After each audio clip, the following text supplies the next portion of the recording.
প্রতি বছরের মতো এবারও পবিত্র রমজান উপলক্ষে সংযুক্ত আরব আমিরাতে মিরসরাই সমিতির উদ্যোগে ইফতার ও দোয়া মাহফিল অনুষ্ঠিত হয়েছে। সংগঠনটির সভাপতি মোর্শেদ আজমের সভাপতিত্বে ইফতার অনুষ্ঠানে উপস্থিত ছিলেন সংগঠনের পৃষ্ঠপোষক মোহাম্মদ ইব্রাহিম, উপদেষ্টা হাজী আবু তাহের, সিনিয়র সহ সভাপতি মুসলিম উদ্দিন, যুগ্ম সাধারণ সম্পাদক মনিরুজ্জামান সহ বিভিন্ন প্রদেশ থেকে প্রায় ৩ শতাধিক মিরসরাইবাসী। মুসলিম উম্মার শান্তি কামনা করে মোনাজাত করা হয়।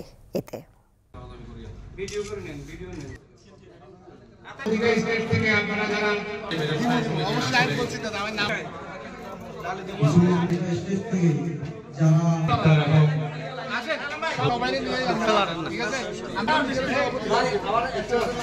পবিত্র মাহে রমজানের